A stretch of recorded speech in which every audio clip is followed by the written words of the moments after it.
Welcome, ladies and gentlemen, to It's a Very Irish Day. No, Ireland is froze stiff. yeah, probably are. I know some of you don't want to see my chest, so I'm sorry about that. So my wife has on, what is this, Rick Steves Travels in Europe? It just went off, yeah. Yeah, and he's in Austria. Yes, I've been to Austria. Not Um, for long, but no, I mean we were traveling from Spain to Germany. We took the long way around. So we didn't go straight through, otherwise we'd have just gone through basically through France and Andorra, but no, we took the long way around. Anyway, I did not know this, so I've learned something new. In Austria, at least at this particular cemetery they were at, they do something very similar to what they do on Okinawa. And I lived on Okinawa for 5 wonderful years, so uh, a side note on that, I watched a brief documentary earlier on a unit I had not known about. I'm glad they existed because they saved probably many thousands of lives. But I don't remember the name of it, but it was Okinawans. When World War II started, and the United States started sending people of Japanese descent to camps, there was this special group who were Okinawan. Okinawans are not Japanese. Okinawans are Okinawans. And they were organized into an intelligence group. They were like extremely top secret, and they weren't known until decades after the war. And their job during the war, one of their jobs was to interrogate prisoners. Another was to communicate to the Okinawans that it's safe. The Americans are not going to do to you what the Japanese have said they would do to you. But one thing that I kind of chuckled, maybe I shouldn't have, but it's an issue of how you say, knowing something about the culture. Um, one of the men, he was a young man during the war, much younger than me. I'm not a young man anymore. After the initial bombardment, it was called the Steel Typhoon. That was the name of the documentary. The Steel Typhoon. If you ever lived on Okinawa, you know about typhoons. But this one was a steel typhoon brought on by the Americans. And anyway, um, after the initial bombardment from sea and air, they flew reconnaissance aircraft over the island, and they were taking photographs, and these Okinawans were in this tent, and this, I think it was a general or a colonel, I think it was a general that walked in and basically said, you know what, we're not going to win this. We're not going to be able to take this island. He said they're entrenched.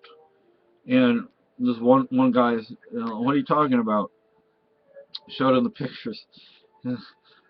Excuse me, but those are not Japanese emplacements. Those are Okinawan tombs. And he had to give him a lesson in Okinawan culture. Because of that, he got promoted, he got a better job, and all that kind of, which was good. But the sad thing about it is the Japanese actually did use the tombs to sniper positions. hide in. Yeah, they hid in them. And from what they were showing in Austria, they do something very similar to what they do in Okinawa. Or No, this is for lack of space. yeah, because for those who don't know, the widest point on Okinawa is 5 miles. The narrowest is a mile. I mean, that's what they were saying in Austria. They ran out of places, basically. Yeah. They And got evicted. and Okinawa is 61 miles long. So we're talking about a very, very teeny island. I mean, on most maps, all there is the word Okinawa. There's not even an island picture there. It's just the word. It's just about that big. Yeah, yeah. And so what they do on Okinawa is when you die, if you're Okinawan and you have a traditional funeral, is they put your body in the tomb.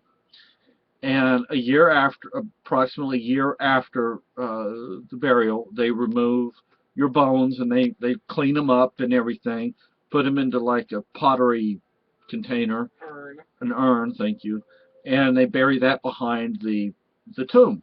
That way, the tomb is used by the same family generation after generation after generation. Right? I mean, I chuckled because I mean I shouldn't have chuckled because I have to admit I've lived in different cultures.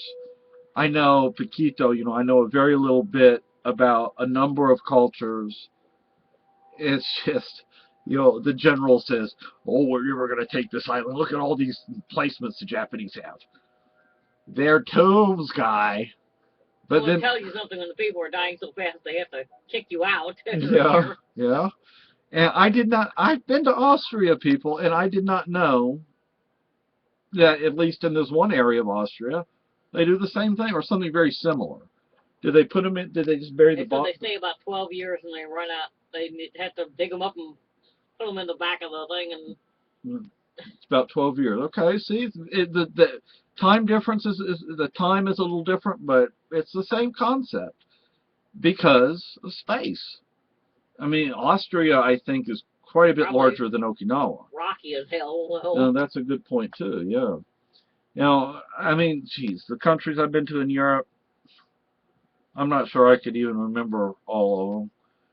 Spain, Andorra, France, Switzerland, Austria, Germany. I don't know if I've been to Liechtenstein.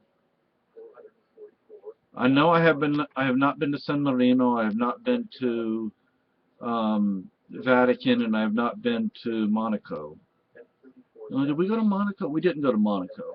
We're not the. I'm sorry, but even then, we were not Monaco type of people. You weren't rich? No. I mean, in Spain, we would have been considered very well-to-do. We didn't live like that, but we were better off than, I'd say, 90% of the population. But we weren't well enough off to hang out in Monaco. I don't think my parents would have even bothered driving through there. But unless they had to. yeah, unless they had to.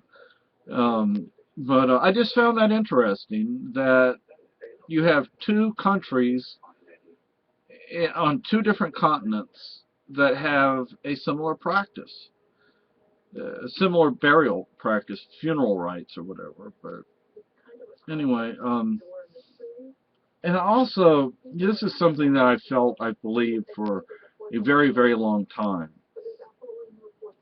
Okinawa is Asia's equivalent of Europe's Ireland. For those who understand what I mean. If you don't understand what I mean, Okinawa has been invaded by umpteen different countries, occupied primarily by the Japanese. They've had their own language, their own culture, their own religion, etc., etc., etc., their own architecture. I mean, i.e. culture. And Ireland was the same way, and Ireland has been occupied by who? The English. Okinawa by the Japanese. So, now, been drink. I had put two sodas in here, so the carbonation is kind of coming up, you might say. But I'm probably biased because I did live on Okinawa, and I lived there for 5 years. It's a part of my life. I'm very glad that I got to live there. But I look at how the Okinawans were. Wow, one of my books is already shipped. Oh, good. I look at how the Okinawans have been treated and how the Irish have been treated, and very similar. To me, there's a similarity. Oh gosh, you can keep finding